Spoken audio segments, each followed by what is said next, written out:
Life has a way of changing in an instant. One moment, everything feels normal, predictable even, and the next, your entire world is turned upside down. That's exactly what happened to me. I used to think I was in control of my life, that I had a plan for the future. But all it took was one split second, one careless driver, and everything I knew was shattered. It was a typical morning, just like any other. I woke up early, brewed a cup of coffee, and got ready for work. My mind was already racing with thoughts of deadlines, meetings, and to-do lists. As I stepped into my car, I felt the familiar comfort of routine. Driving had always been something I enjoyed, a chance to clear my head, listen to music, and prepare for the day ahead. Little did I know, this drive would be unlike any other.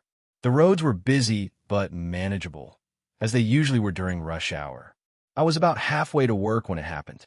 A car came speeding through a red light, seemingly out of nowhere. It was as if time slowed down in that moment. I remember seeing the vehicle barreling toward me, its headlights blinding in the morning sun. My heart raced as I slammed on the brakes, but it was too late. The impact was deafening, a sound so loud it felt like the world itself was breaking apart. Then, everything went black. When I woke up, I was in a hospital bed. The sterile smell of antiseptic filled the air, and the bright fluorescent lights above me seemed harsh and unrelenting. My body ached in ways I couldn't describe, and every movement sent waves of pain coursing through me. A nurse stood nearby, her expression kind but cautious. She told me I was lucky to be alive. Lucky? That word felt hollow, almost mocking. How could I feel lucky when my body was broken? My mind clouded with confusion and fear. As the days passed, the full extent of my injuries became clearer. Thankfully, nothing was permanently damaged, at least not physically. Bruises covered my arms and legs, and my ribs were sore from the force of the collision. My head throbbed constantly, a reminder of the concussion I'd sustained. But the doctors assured me that, with time, my body would heal. What they didn't talk about, though, was the emotional toll, the invisible scars that linger long after the physical wounds have faded. At first, I tried to convince myself that I was fine. After all, I had survived. I reminded myself daily how fortunate I was to walk away from the accident at all. But no matter how hard I tried to push the memories aside, they kept creeping back in. Every time I closed my eyes, I relived the crash. The screeching tires, the shattering glass, the overwhelming sense of helplessness. It all haunted me, day and night. Sleep became impossible. Even lying in bed made my chest tighten with anxiety. I would stare at the ceiling for hours, replaying the accident over and over in my mind. During the day, I struggled to focus on anything else. Simple tasks, like making breakfast or answering emails, felt insurmountable. My mind was consumed by fear, and I couldn't shake the feeling that something terrible was waiting around every corner. The hardest part, though, was stepping back into the world. Before the accident, I had loved driving. There was something freeing about being behind the wheel, the open road stretching endlessly before me. Now, the thought of sitting in a car made my heart race. Just glancing at my vehicle parked in the driveway brought back vivid flashbacks of the crash. Going outside felt like walking onto a battlefield. Crowds terrified me. Even the sight of traffic made my palms sweat and my breath quicken. I tried to push through it, telling myself I was being irrational. It was just an accident. I repeated over and over, as if saying the words enough times would make them true. But no amount of self-talk could silence the fear that gripped me every time I thought about leaving the house. My safe space became my prison, and I felt trapped in my own mind. My family and friends did their best to help. They visited often, bringing food, books, and movies to keep me company. They encouraged me to talk to a therapist, which provided some relief, but I still felt incomplete. Therapy gave me tools to manage my anxiety, but it didn't fill the void I felt inside. Something was missing, a connection, a purpose, a reason to keep fighting. Then, one evening, as I scrolled aimlessly through social media, I stumbled across a post that caught my attention. It was about emotional support dogs available for adoption. The caption read, "Sometimes healing comes in 4 legs and a wagging tail." Below the text were photos of dogs of all shapes and sizes, their faces full of hope and love. At first, the idea seemed absurd. How could I take care of another living being when I could barely take care of myself? But as I scrolled through the images, something stirred inside me. Maybe, just maybe, this was the lifeline I needed. The next day, I visited a local shelter specializing in training emotional support dogs. Walking through the doors, I felt a mix of excitement and apprehension.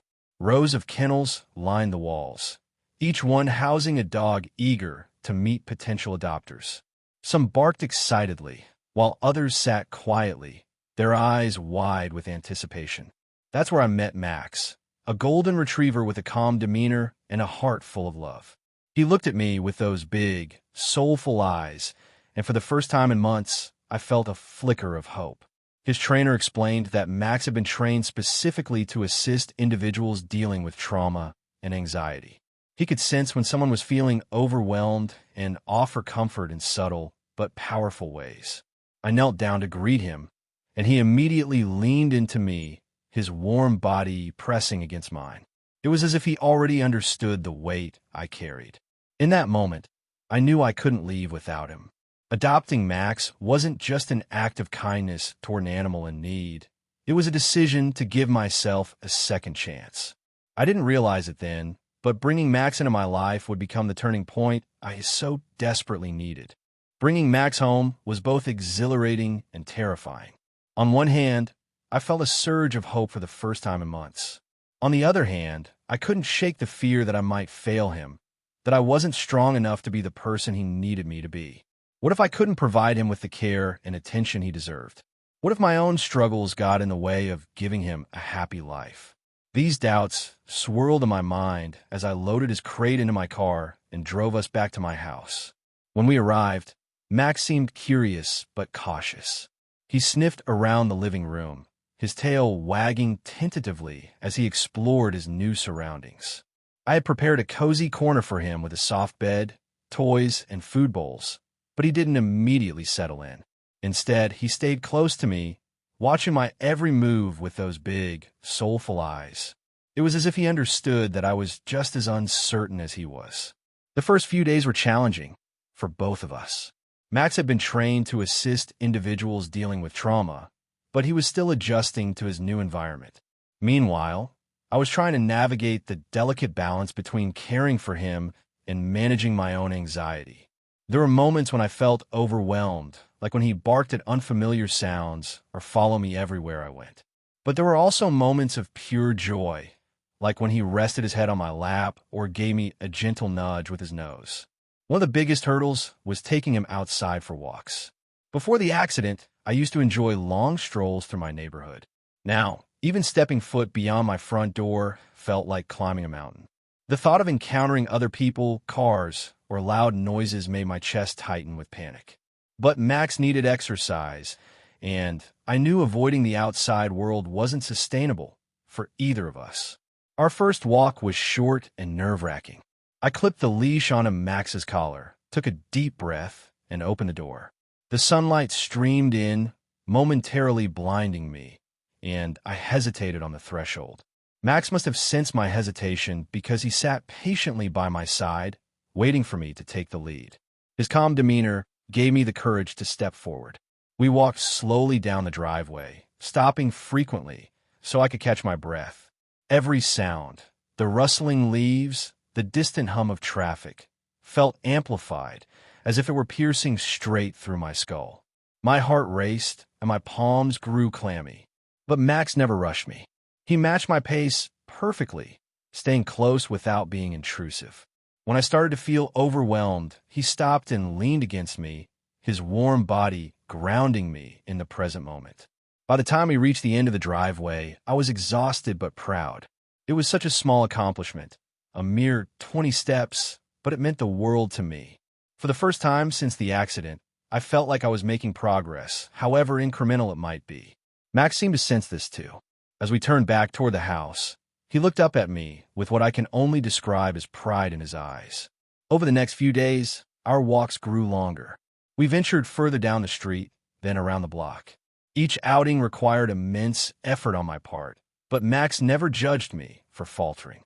If I froze or started to panic, he simply paused beside me, offering silent support until I was ready to continue. His presence alone was soothing, like a steady anchor in the storm of my emotions. Max's training as an emotional support dog became invaluable during these early stages. Whenever I felt particularly anxious, he would press his body against mine or place his head gently in my lap. His actions were subtle but deliberate, designed to draw my focus away from my racing thoughts and back to the present moment. Sometimes he would bring me one of his toys, encouraging me to play or distract myself. Other times, he would sit quietly by my side, his unwavering gaze reminding me that I wasn't alone. As the weeks went by, I began to notice small changes, not just in my ability to leave the house, but in my overall outlook on life. Max taught me to appreciate the little things: the warmth of the sun on my face, the sound of birds chirping in the trees, the feel of his fur beneath my fingers. He reminded me that joy could still exist, even in the darkest moments. But perhaps the most profound change was in how I viewed myself. Before adopting Max, I had convinced myself that I was broken, incapable of moving past the trauma of the accident. Yet here was this incredible dog, trusting me completely despite my flaws. His faith in me, even when I struggled to have faith in myself, was transformative. Slowly but surely, I began to believe that maybe, just maybe, I was stronger than I thought. There were setbacks, of course. Some days, the anxiety was overwhelming, and I couldn't muster the energy to go outside. On those days, Max stayed by my side, curling up next to me on the couch or resting his chin on my knee. He didn't pressure me to get over it or push me beyond my limits. Instead, he offered quiet companionship, showing me that it was okay to rest when I needed to. Other days, I surprised myself with how much I could accomplish. One afternoon, I decided to take Max to a nearby park. It was a risk. I hadn't been in such a public space since the accident, but something about his enthusiasm gave me the courage to try. As we walked along the wooded trails, surrounded by nature and far from the chaos of the city, I felt a sense of peace I hadn't experienced in months. Max trotted happily ahead of me, occasionally glancing back to make sure I was still there. Watching him explore with such joy and curiosity reminded me of what it meant to live fully. By the time we returned home, I was physically and emotionally drained, but I also felt lighter, as if a weight had been lifted off my shoulders. Max seemed to sense this shift too. That evening, as we sat together on the couch, he rested his head on my lap and let out a contented sigh. It was as if he knew we were both exactly where we were supposed to be. Looking back, I realized that those first few weeks with Max weren't just about teaching him to adapt to his new home. They were about teaching me to adapt to mine. He showed me that healing isn't linear. It's messy, unpredictable, and often painful. But it's also possible. With patience, persistence, and a little help from a four-legged friend, I was beginning to find my way back to the world and to myself. As I grew more comfortable taking short walks with Max, I began to feel a flicker of confidence, a small but steady flame that hadn't been there before. It was fragile, like the first rays of sunlight breaking through a storm cloud, but it was enough to motivate me to push further. With Max by my side, I started tackling bigger challenges, ones that had once seemed insurmountable. One of the hardest obstacles was visiting crowded places. Before the accident, I used to enjoy going to supermarkets, shopping malls, and parks. These were normal activities, part of everyday life. But now, just the thought of stepping into a busy environment filled me with dread. The noise, the movement, the sheer number of people, it all felt overwhelming. Yet, I knew I couldn't let fear dictate my life forever.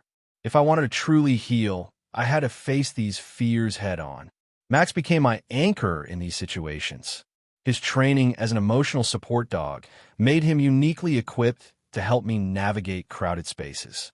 Whenever we entered a store or walked through a park, he stayed close, his body brushing against mine as if to remind me that he was there. If I started to feel anxious, he would press against me gently or place his head on my knee. His calm energy acted as a shield, blocking out the chaos around us. Our first trip to the grocery store was particularly challenging. As we approached the entrance, my heart began to race. The automatic doors slid open, revealing aisles packed with shoppers and carts. The hum of conversations, the squeak of wheels, and the occasional beeping of cash registers assaulted my senses. I froze for a moment, unsure if I could go any further. But Max tugged lightly on his leash, urging me forward. His confidence gave me the strength to take the first step inside. We moved slowly through the store, sticking to the edges of the aisles where there were fewer people. Every time someone passed too closely or a loud noise startled me, Max responded immediately. He leaned into me, his warm body grounding me in the present moment. When I paused to catch my breath, he sat patiently by my side, waiting for me to regain my composure. By the time we reached the checkout line, I was sweating and trembling, but I had done it. I had faced one of my biggest fears, and Max had been with me every step of the way. Over time, these outings became less daunting. We visited busier stores, larger parks, and even outdoor festivals. Each experience tested my limits, but Max's unwavering support helped me push through. He taught me to focus on the positives, the beauty of nature, the kindness of strangers, the simple joy of spending time together. Slowly but surely, I began to reclaim pieces of my old life, adapting them to fit my new reality. The biggest milestone, however, came when I decided to try driving again. Sitting behind the wheel felt surreal, almost like stepping into a nightmare. My hands trembled as I gripped the steering wheel, and my breath came in shallow gasps. The memories of the accident flooded back. The screeching tires, the shattering glass, the feeling of helplessness. I want to give up before I even started. But Max was there, sitting quietly in the passenger seat, his presence a source of comfort and courage. "Okay, Max," I whispered, my voice shaking. "Let's do this together." We drove slowly through empty streets, stopping frequently so I could calm myself. Each turn of the wheel felt like a triumph, each mile a testament to how far I'd come. When we finally parked, I turned to Max and hugged him tightly. Tears streamed down my face, not from fear, but from gratitude. For the first time since the accident, I felt a glimmer of hope. Maybe, just maybe, I could learn to trust myself and the world again. Max didn't just help me face external challenges. He also guided me through internal battles. There were days when my anxiety felt suffocating, when the weight of everything I had been through threatened to crush me. On those days, Max instinctively knew what I needed. Sometimes it was quiet companionship.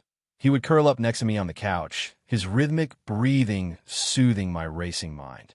Other times, it was playful distraction. He would bring me a toy or nudge my hand until I laughed despite myself.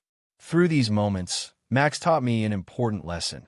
Healing isn't about erasing the past. It's about learning to live alongside it, finding ways to carry the weight without letting it define you. He showed me that it's okay to have bad days, as long as you keep moving forward, even if it's just one tiny step at a time. Our bond deepened with each passing day. Max wasn't just a pet. He was my partner, my confidant, my hero. He understood me in a way no one else could, and I trusted him completely. Together, we created a rhythm, a delicate balance of challenge and comfort, progress and patience. There were still moments when doubt crept in. Would I ever fully recover? Could I ever drive confidently again, or walk through a crowded space without feeling overwhelmed? These questions lingered in the back of my mind, but they no longer controlled me. Max had shown me that healing is a journey, not a destination. And as long as I kept putting one foot in front of the other, I was moving in the right direction. Looking back, I realized that Max didn't just help me overcome my trauma. He changed the way I viewed myself. Before adopting him, I saw myself as broken, incapable of living a full and meaningful life. But Max refused to see me that way. To him, I was whole, worthy of love and trust. His unconditional faith in me, even when I struggled to have faith in myself, was transformative. With Max by my side, I began to rediscover pieces of myself that I thought were lost forever. Activities I once loved, hiking, traveling, exploring new places, slowly returned to my life. Max accompanied me everywhere, his joyful spirit reminding me to embrace the present moment. Whether we were hiking through wooded trails or lounging in the backyard, he brought a sense of wonder and gratitude to everything we did. He also introduced me to new connections. During our walks, strangers often stopped to pet him or ask about his breed. These interactions forced me to engage socially, something I had avoided since the accident. To my surprise, I found comfort in sharing Max's story and hearing others' experiences with pets. Some people share their own struggles with trauma, while others simply expressed admiration for Max's gentle demeanor. Through these conversations, I realized that I wasn't alone, that countless others were navigating similar challenges. Max reminded me that connection is a powerful force. It has the ability to heal wounds, bridge gaps, and create communities. He connected me not only to himself, but also to the world around me. Through him, I learned to open my heart again, to trust, to love, to believe in the possibility of a brighter future. By the time we reached the 6-month mark of our journey together, I could see how much we had both grown. Max had transitioned from a shelter dog to a beloved member of my family, thriving in his new home. And I had transitioned from a person consumed by fear to someone who faced challenges head-on, thanks to the unwavering support of a golden retriever with a heart of gold. With Max's help, I began to rediscover pieces of myself that I thought were lost forever. Before the accident, I had been someone who thrived on adventure, someone who loved exploring new places, meeting new people, and embracing every opportunity life threw my way. But after the crash, those parts of me seemed to vanish, buried beneath layers of fear and trauma. Slowly, however, Max coaxed them back to the surface, reminding me of what it meant to truly live. One of the first activities we reintroduced into our routine was hiking. Before the accident, I used to spend weekends exploring trails in nearby parks, marveling at the beauty of nature and the serenity it offered. Now, the idea of venturing into the wilderness felt daunting. What if something went wrong? What if I panicked miles away from civilization? These fears loomed large in my mind, but Max's enthusiasm for outdoor adventures helped me push past them. Our first hike together was modest, a short trail through a quiet forest preserve. As we walked, Max bounded ahead, his tail wagging furiously as he sniffed every tree and bush. His excitement was contagious, pulling me out of my head and into the moment. The rustling leaves overhead, the earthy scent of damp soil, the soft crunch of gravel beneath my feet, it all felt grounding, like a reminder that the world was still beautiful, even after everything I'd been through. When anxiety crept in, Max was there to guide me back. If I hesitated at a steep incline or froze at the sound of a distant animal, he would pause and look at me, his eyes filled with patience and understanding. "You've got this," his gaze seemed to say, and somehow I did. By the time we reached the end of the trail, I felt a sense of accomplishment I hadn't experienced in months. Over time, our hikes grew longer and more challenging. We tackled rugged terrain, crossed streams, and climbed hills that offered breathtaking views of the surrounding landscape. Each outing pushed me further out of my comfort zone, but Max's unwavering presence kept me grounded. He reminded me that it was okay to feel scared, as long as I didn't let fear stop me from moving forward. Max also rekindled my love for travel. Before the accident, I had dreamed of visiting far-off places, immersing myself in different cultures, and experiencing the diversity of the world. After the crash, those dreams felt impossibly out of reach. How could I board a plane, navigate unfamiliar streets, or handle the unpredictability of travel when even stepping outside my front door felt overwhelming? But Max had other plans. One day, while scrolling through social media, I came across a post about pet-friendly destinations. The idea of traveling with Max sparked something inside me, a longing for adventure that I hadn't felt in years. Why not try it? With Max by my side, I reasoned I might actually be able to face the challenges of travel without succumbing to panic. Our first trip was a weekend getaway to a cabin in the mountains. Packing for the journey was nerve-wracking. I triple-checked everything, from Max's food and water bowls to his leash and favorite toys. But once we hit the road, a sense of excitement began to build. Watching Max stick his head out the window, ears flapping in the breeze, made me smile despite my nerves. The trip wasn't perfect. There were moments of anxiety, like when we stopped at a rest area and I felt exposed among strangers, but Max's calm demeanor helped me stay focused. When we finally arrived at the cabin, surrounded by towering trees and fresh mountain air, I felt a wave of gratitude wash over me. This was exactly what I needed, a chance to reconnect with nature and myself, far from the noise and chaos of everyday life. Traveling with Max opened doors I never thought possible. Over the next few months, we visited beaches, lakes, and national parks. Each destination brought new experiences and challenges, but Max's adaptability and resilience inspired me to keep going. Whether we were splashing in the waves or hiking along rocky cliffs, he reminded me that life is meant to be lived fully, no matter the obstacles in your path. In addition to reigniting my passion for adventure, Max introduced me to a sense of community I hadn't realized I was missing. During our walks and travels, we often encountered other dog owners who shared their stories and advice. Some had adopted rescue dogs like Max, while others had trained their pets to become emotional support animals. Hearing their journeys gave me hope and perspective, reinforcing the idea that healing is a shared experience. Max also connected me to online communities dedicated to pet adoption and mental health advocacy. Through forums and social media groups, I discovered countless stories of people whose lives have been transformed by their pets. Sharing my own story, not just with friends and family, but with a wider audience, became a form of therapy.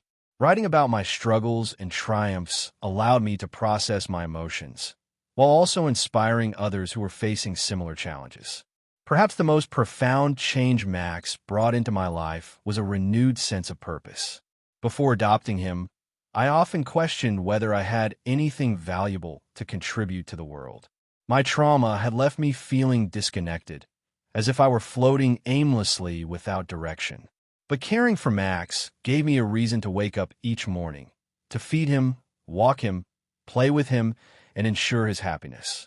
In doing so, I found meaning in my own life again. Max taught me that purpose doesn't have to be grand or extraordinary. Sometimes it's as simple as showing up for yourself, for others, for the beings who depend on you. Every meal I prepared for him, every game of fetch we played, every quiet moment we spent together reinforced the idea that small actions can have a big impact. As the months turned into a year, I began to see how much Max had changed not only my life but also my outlook on the future. I no longer saw myself as a victim of circumstance, doomed to live in fear for the rest of my days. Instead, I viewed myself as a survivor, someone who had faced unimaginable challenges and emerged stronger because of them. Max had shown me that healing isn't about erasing pain. It's about finding ways to carry it gracefully, using it as fuel for growth and transformation. Looking back, I realized that adopting Max wasn't just an act of kindness toward an animal in need. It was a gift I gave to myself. He saved me in ways I never thought possible, teaching me to trust again, to love again, to live again. Together, we created a life filled with joy, connection, and purpose. And though the scars of the past will always remain, they no longer define me. Because of Max, I learned that sometimes the greatest miracles come in 4 legs and a wagging tail. Looking back on the journey I've shared with Max, it's hard to believe how far we've come. When I first brought him home, I was broken, a shadow of the person I used to be, consumed by fear and uncertainty. I didn't know if I had the strength to care for another living being, let alone myself. But Max saw something in me that I couldn't see at the time. He believed in me when I struggled to believe in myself, and that made all the difference. Today, I hardly recognize the version of me that existed before Max entered my life. That person was trapped in a prison of their own making, paralyzed by trauma, and convinced that happiness was out of reach.